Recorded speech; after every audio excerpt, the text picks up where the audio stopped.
Member sa 4th District, si Honorable Jose Benito Joven Alonso. Kung nagatelepono pa ng mga taga-Pontevedra, buligan nyo kay mga dason na naton nga BC Gobernador, madagan ng inyo board member, Vice Governor si Joven Alonso. No? Ang aton man isa ka board member, si Honorable Andrew Martin Torres. Nagdalagan man ina ang Vice Mayor sa siyudad sang Bago. Ang aton pinalangga ang City Mayor, the Honorable Nico Yulo. Kagtandain nyo man sa taga-distrito, magapapili man siya nga board member dason sa aton nga distrito, 4th District, Mayor Nico. Kagari man diri ang anak ng aton nga board member, si Inday Paula Alonso. Siya man ay magatalos kay Papaya, magadagan board member, magatimbangan na islang adua ni Mayor Nico sa aton nga probinsya. Hari man diri nga aton duha ka upod sa Go Bago, nga aton nga executive assistant kay Mayor Nico, former councilor Jorge Araneta. Ang inyo abyan sa kahanginan, gapamati kamo Bumbo. Aksyon. Sige. Sabi ko sa Bumbo, kamo. Aksyon nila, aksyon siya, sa Aksyon Radio. Kasi magtalang kamo kung pamatay kamo sa Aksyon Radio. Siya ning angkor sa Aksyon Radio. Kung may mga kilala ka mo doon, may utang sa inyo, sulatan nyo ko ron sa papel, kay palawag siya sa kanginan. Ito nung babayri naman no? Palawag nyo sa aton nga abyan sa kanginan, angkor sa aton nga Aksyon Radio, Renato Boy Duran. Subong man ang aton diri nga City Agriculturist Office Designate, si Marvin Blanse, kag iya mga staff, ang aton representante sa provincial government, nga Raymond dire, ang ila pagiging municipal agriculturist ang Valladolid, kag sa atong tanan, no? Inyo tanan dire, 165 ka taga Bago, 16 ka taga Pontevedra, kag 95 ka mga taga Valladolid. Bulo ka mo sa subong nga tinion, hindi mo na mapaktan perming tsimpo, no?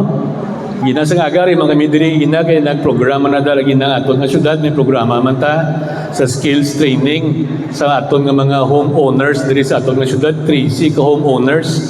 Pangimo na sila Christmas decors, pahimo sang pinasugbo, himo sila sang banana chips, no? So tanan nga gina-introduce ang gobyerno para mabuligan ang livelihood sa aton nga mga pumuluyo. Ang kaso naton sa agriculture, malawig na nga tinion, kado hindi nagita kabawi mayon tungod sa kambyo sang tsimpo, no? So dapat atong gitinsindiyon, pirmi nga natawag nila ng sulit-sulit lang climate change. Ano na ang resulta sa climate change? Sa una, yapos na ni sa mangunguma, magbalo, magtatanaw sa nga bituon na balaan nyo yung sa una, magtanong.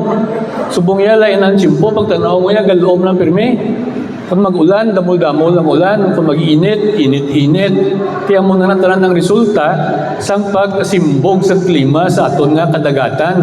Muna ng klima sa aton dagat, muna ng nagatugas ang damo nga kambyo sa aton nga temperatura. So dapat may insindihan ng climate change kag magbulig kita amlig sa aton nga palibot or aton nga environment. Kaya muna ng aton nga salbasyon mo, damage na katama ang aton nga atmosphere, mabudlay na mag-uli ang aton sa una normal nga pagpangabuhi nga klima aton pamapaktan, no? Dako gid nga kaigo ang aton nga mangunguma sa mga liga tuig, sa subong nga tuig damo din nga tipo naton kinagatag patigayon ang aton syudad, ang aton opisyales, ang RCEF sa farmers, damo na nga baton sang RCEF, no?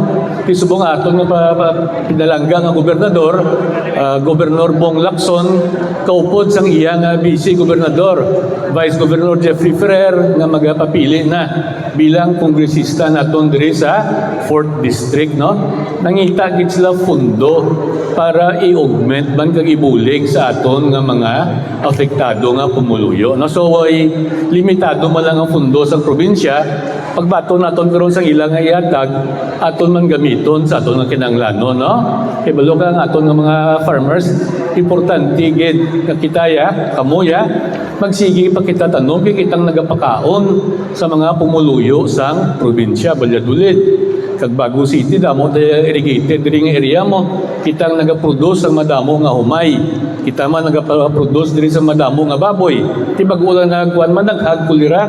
Kadamo sa ginabatsyag subong sa aton mga gasalagod nagapakaon sa aton nga komunidad. So dapat hindi kita magkataka amo gina mga paghangkat sa aton nga pagpangabuhi, no? So kabay pa nga makabulig man sa inyo. Makabulig man sa inyo biskan gagmay lang ang pagdumdum sa inyo nga probinsya aragid sa aton nga mga mangunguma, no? So in behalf sa aton opisyales, inaabi-abi ko gikamo sa buong tanan sa aton nga provincial cash assistance for El Nino affected farmers. Sang El Nino pa ni, so prepare kita kay ginabatsyag ta subong hindi pa nila ninya. Habagat pa lang ni Oktubre pa kuno maumpisa ang La Nina, no? So wag pamati kita kisa sang intsakto nga abiso sa mga nga intsakto nga ahensya kung ano na ang ginapaabot naton nga tiyempo, no? Araman lang aton pag-asa, araman lang aton City Bridge nagapagawa man sang intsakto nga abiso. Magandam kita sa mga fake news nga nagagawa sa social media kay kisa kapatalang sa aton, na? So in behalf sa inyong opisyales, sa aton provincial officials, kabay pa nga umpawan man tani makauli-uli man ang aton nga mga mangunguma para magtayuyon man ang aton pagtanom para makapakaon kita sa mga pumuluyo sa aton probinsya. Damo gid nga salamat kag as always, go Bago kita.